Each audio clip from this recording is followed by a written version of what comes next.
Hello, this is Danny Sorrells with Unleash Consulting and the Best Boss Bootcamp Minute.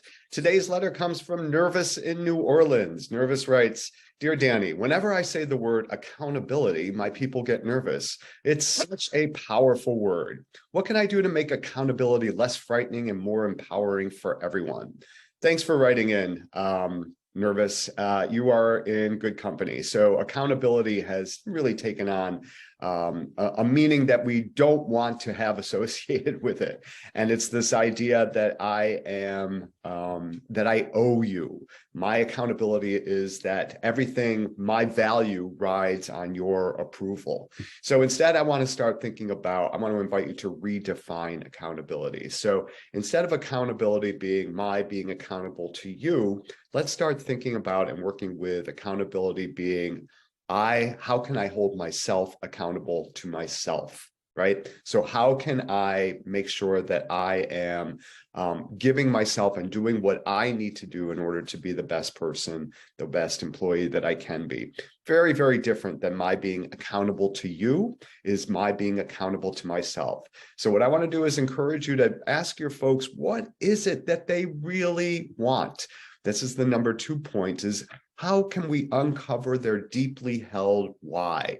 What is it about this particular task, this particular charge that is deeply important to them, that is important to them? See if you can identify that, and then frame accountability in terms of, so employee, how can you best meet those standards, that value, that goal that you are setting for yourself, and how can I help you with that? When you can get folks to promise as opposed to be accountable, to promise, literally to promise, then you are asking folks to bring in their own ethics, their own values into the work that they do. So I really want to encourage you to move away from how can you be accountable and more, why do you want to be accountable? Why do you want to be accountable to yourself?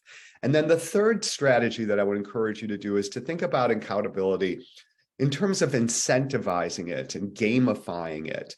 So when folks feel like that they have accomplished something, there's a sense of winning, a sense of moving forward. So if you can start to build in ways where folks are checking in with each other about how they are holding themselves accountable to themselves, you will be that much more likely to be successful in the traditional ways of thinking about accountability, which again is more about one being accountable to another person. So flip it around, incentivize it and gamify it. Say, how many folks, let's set up weekly meetings and let's get everybody to come into these weekly meetings and report in on their accountability to themselves. How well have they done? And even to grade themselves. So I have some really good luck with an accountability partner and an accountability group that I am in right now, where we come in and we basically just say, how well did we do with the goals and the commitments that we made, the promises that we made? Did I do an A+ work? Was it a B- work? Was it C+? Any way that you can kind of build in this gamification, this grading, this incentivizing for accountability, you'll be that much more likely to be successful with it. For more information, I want to encourage you to check out a blog that we recently wrote at Unleash Consulting. You can see the link to that right below here. Check out that blog and again, reframe, rethink, and re-empower accountability in a way that really works much better than the traditional way. Thanks so much. This is Danny Sorrells with Unleash Consulting and your Best Boss Bootcamp Minute. Bye now.